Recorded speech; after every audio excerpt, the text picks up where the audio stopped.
Hey there folks, Wrel here. Today we're going to be doing a very in-depth review of the Baron G5, which is a common pool semi-auto shotgun from Nanite Systems. We'll be breaking down the individual stats, comparing it to other shotguns in its class, and hopefully help you figure out whether or not this weapon will suit your individual playstyle. The Baron G5 comes in 3 flavors, white, black, and gold, and the differences between each weapon are purely cosmetic. The black and gold versions will cost you either 1400 or 2000 station cash respectively, and the standard white version can be purchased for either 700 station cash or 1000 certs. If you do decide to purchase this weapon with station cash, it will be available on every character on your entire account. Out of the box, the Baron G5 is a quirky little shotgun that follows the same reloading rules as a pump action, but operates in the style of a semi-automatic. Because of that, you'll see me comparing it a lot to the quick reload shotguns for each faction, which is the Thanatos for the VS, the FA1 Barrage for the TR, and the Mauler for the NC, all of which have the same exact stats except for the Thanatos, which has no bullet drop. Your standard quick reload shotgun fires 6 pellets, which deal 130 damage up to 8 meters, and then it drops off to 50 damage at 18 meters. For the Baron G5, it's 7 pellets that deal only 100 damage apiece, but do so up to 10 meters and drop off to 60 damage at 30. So on the top end, you're looking at 780 damage per shot for the quick reload shotties up to 8 meters, and only 700 damage per shot for the Baron out to 10. So either way, this is a 2-shot kill to a target without nanoweave, without an overshield, but the distance of that 2-shot kill will depend on how many pellets you can actually land on a target. Because of that, it's worth noting that the Baron has the same pellet spread as the Jackhammer, which is the tightest of all shotguns, clocking in at 2.5. It does not, however, have the same cone of fire, and that's an important distinction. If you imagine a single bullet fired within a weapon's normal cone of fire, and then tack on another smaller cone that follows that imaginary bullet, that's where your pellets are going to end up. It's a cone within a cone. So if you're using a laser sight, what it does is actually reduce the size of the first cone, your cone of fire, which forces the second cone to fall closer to the center of the screen. It does not, however, tighten the pellet spread. If you combine the tighter pellet spread, the small hipfire cone of fire, the improved fall-off, and even the additional pellet per shot, what you get is a weapon that's meant to be more accurate over longer distances. And this shouldn't come as a major surprise, as it's an emphasis shared by all Nanite Systems' primary weapons to date. For the sake of comparison, here's a plot of each semi-auto shotgun type firing 6 shots from 10 meters from the hip, just so you get a feel for how big the difference actually is. As you can tell, even though the Jackhammer has the same pellet spread as the Baron, the Jackhammer's tighter cone of fire means that the pellet spread starts closer to the center of the reticule, which means, ultimately, that more shots are going to land on target. But before we get into how this actually plays out in combat, let's walk through the rest of the weapon's traits. The Baron has a 200 shot per minute rate of fire, or 3.33 shots per second, which is lower than the quick reload shotguns at 225 shots per minute, or 3.75 shots per second. And this is the Baron's heaviest drawback. The possible damage per second is only 2,331 for the Baron, compared to 2,925 for the quick reload shotguns. That is a pretty massive disparity when it comes to dealing with multiple targets, or missing shots, or dealing with enemies that have resistances. Just as an example, if you're going up against a heavy assault with max nanoweave armor, nanite mesh generator, you're going to take 3 shots to take them out if all of your pellets land. But if we're being reasonable, talking about actual circumstances and an average player, you're likely to be using at least 4 or 5 shots to drop that same target. That said, the time to kill within that 8 or 10 meter max damage range starts to look like this. By comparison, an Orion LMG has a 7-shot time to kill of 0.48 seconds at the same range, and is far more forgiving. So even if the Orion user just flat out misses half of their shots, let's say he uses 15 shots to take you down, the time to kill is still hovering at 1.12 seconds within that maximum damage range. So as a shotgun user, the outlook starts to look pretty bleak if it takes you more than 3 or 4 shots to drop your target. It's also worth noting that when it comes to semi-automatic weapons, we tend to oversample them a lot, so our rate of fire is even slower than the numbers that I'm showing. Automatic weapons do not have that problem. If you're curious about what I mean by oversampling, I'm going to leave a link to a video in the description below that will explain things. So just to reiterate, the lower rate of fire is significant, at least in a stand-up fight. and a stand-up fight is something that you should be trying to avoid. As a shotgun user, mobility and lag compensation are your two best friends, but we'll cover that when we get down to weapon-specific strategy. Perhaps the biggest quirk with this weapon is that it's a semi-automatic shotgun that reloads individual shells like a pump action. So the Baron has a 6-round magazine by default and 42 in reserve. It can equip extended mags to jump up to 8 rounds per magazine, and this is kinda strange because the quick reload shotguns also have a 6-round mag, but they jump up to 10 with extended mags. Currently, the reload animation is a bit buggy, and you'll likely notice it in the footage, but if you're trying to run and gun, sometimes you'll be reloading the weapon, but the animation won't actually play. And it's a bit disorienting to lose that visual feedback, but I imagine that it'll get fixed eventually. On the PlanetSide 2 player site, you can check out the reload times for the Baron shotgun, even though that info isn't shown in-game. For some reason it says milliseconds after each reload time, but what it really means is seconds, at least from what I can tell. Anyway, from personal testing, where I'm running fairly close to 60 frames per second, and recording with 60 frames per second as well, the numbers seem to be just a little bit off. This could very well be errors with my methods or recording the frame rate, but I just wanted to share this regardless. So it says that the long reload is 1.1 seconds. When they say long reload here as it relates to this shotgun, they actually mean the moment that you stop doing what you're doing and load the first shell. It does not matter if your magazine is empty or not. Anytime you start loading that first shell, you hit the 1.1 seconds. Subsequent shells, though, would then reload at 0.55 seconds apiece. That said, under these numbers, if you completely emptied the Baron, you'll reload the entire thing in 4.4 seconds without extended mags, and 5.55 seconds with extended mags.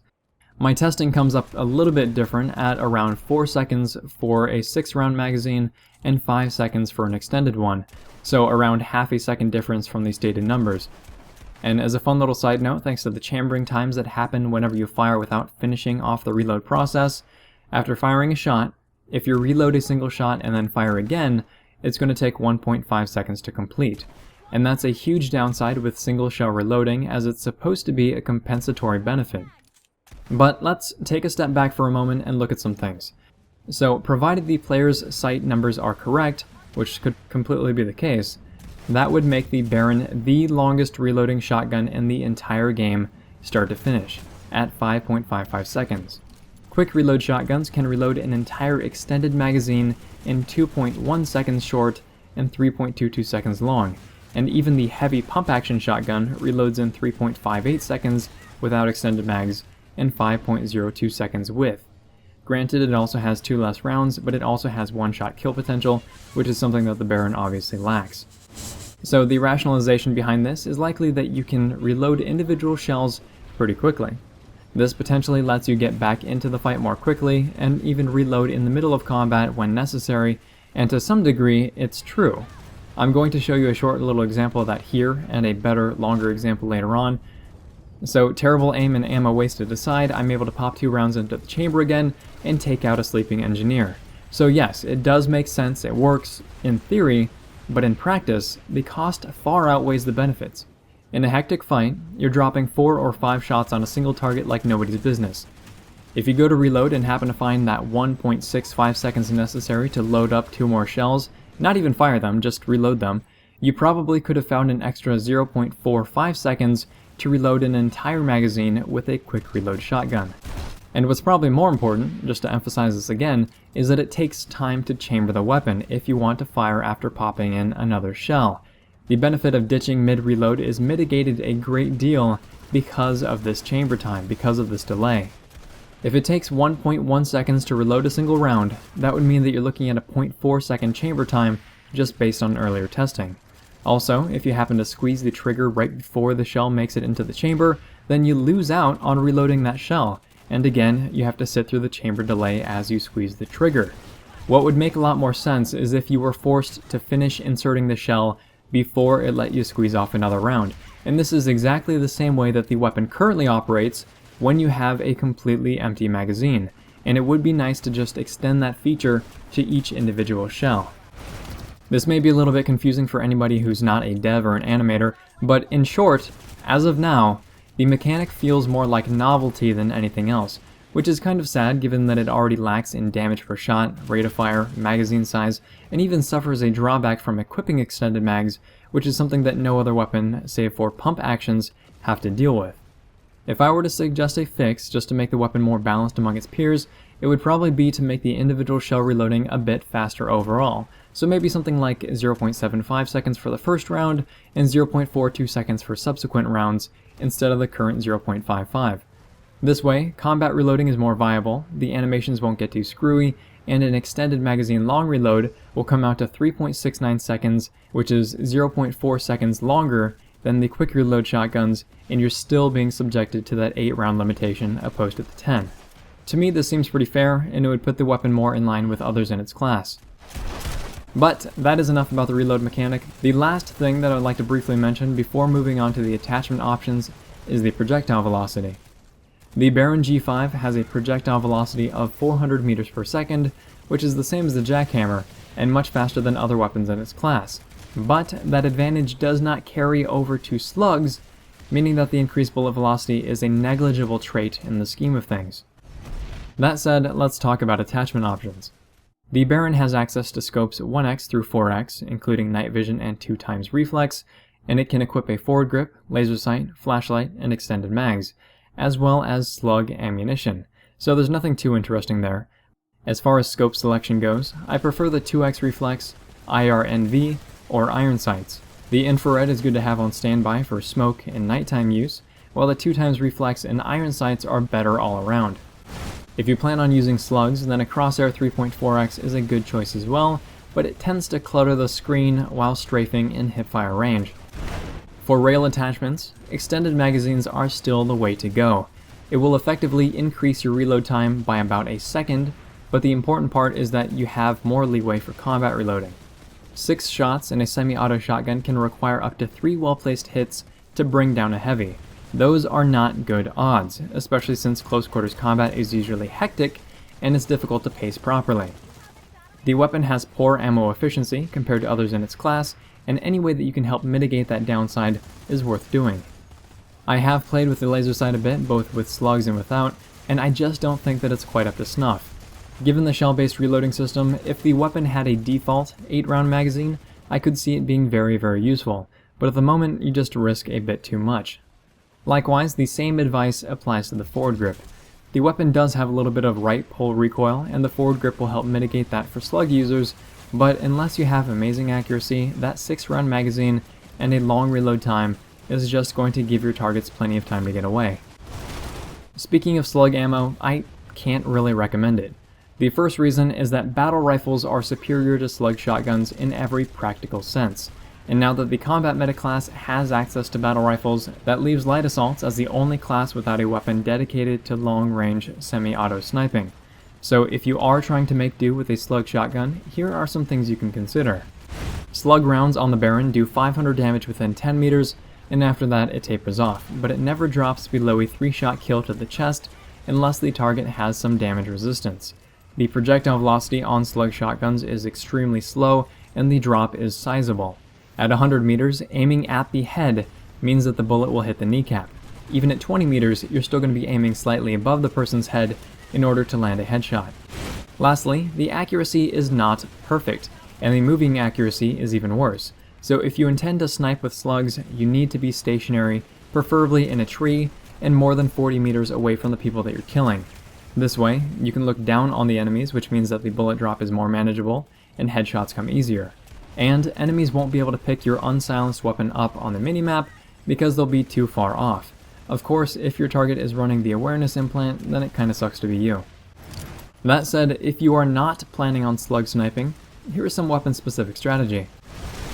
The Baron is built for hit-and-run gameplay. You always want the initiative on your targets, meaning that you need to be the first to turn the corner, the first to fire, and the first to run away if you can't accomplish the previous two. Shotguns are built for mobility, and they are outstanding at using lag compensation to your advantage. And if you'd like to know exactly what lag compensation is or how to make it work, then there's a video linked in the description below for you. Beyond just getting the initiative, you want to reload whenever possible. If you know that you have a couple seconds of free time, it's worth putting whatever you can back into the magazine. In this clip, you'll see me doing just that. Hit and run gameplay, but constantly reloading after each volley. The downside is that you can't cancel that reload outside of swapping weapons or firing off a shot, which subjects you to the chamber time. Go for accuracy over spammability. Something that I didn't mention earlier is that the Baron's Cone of Fire will bloom if you're firing too quickly, and it's surprisingly easy to do. Because of this, you want to let the weapon settle for just a fraction of a second after firing. On top of that, you should be aiming for the upper chest, which, depending on the distance, will help some pellets float into the head area. This is much easier to do if you're aiming down sights, and contradictory to popular belief, it is not worthless to aim down sights. ADSing is going to narrow your moving cone of fire to less than half of what it is from the hip, and that's a pretty big deal when you're working with a 2.5 pellet spread. The last thing that I'd like to quickly address just before wrapping up this commentary is a quick comparison to the jackhammer. Lots of people seem to think that with the introduction of the Baron G5, it's giving a jackhammer to every faction, and this is wrong. This is very, very wrong. Objectively, the jackhammer is better than the Baron in almost every way. It's got better accuracy, a larger magazine size, a higher rate of fire, burst fire, which gives it one-click kill potential, and even a faster reload speed both short and long. In fact, if you're an NC heavy, the only reason that you'd ever want to run something other than the jackhammer would just be if you wanted an automatic shotgun so that you can spray things to death without letting go of the trigger, or if you wanted a pump action shotgun for its one-hit kill potential. The Baron has some similar traits, but in no way does it come close to what the jackhammer can accomplish. That said, the Baron G5 is, overall, an interesting weapon. I enjoy playing with it, I like the shell reloading system, but I also think that it's not quite where it needs to be with regards to other semi-auto shotguns. In almost every situation, I think a quick reload shotgun would outperform the Baron, if only by a small margin. The Baron does feel very close to where it needs to be, but without tweaking the reload speeds a bit, I think we'll be using the weapon purely because of how quirky it is. I'd say that, just based on the accuracy attributes and the need for constant reload management, the Baron best fits players who have at least moderate aim and moderate movement skills. If you don't feel like you're quite there yet, then it's worth practicing with your starting shotgun before purchasing this weapon. If this video has been interesting, helpful, or entertaining, please feel free to like, subscribe, tell your friends about the channel, and if you just have an overwhelming love for the Baron or if you just can't get a grasp on it, go ahead, share those thoughts in the comments section down below. Thanks very much, folks. Wrel signing off.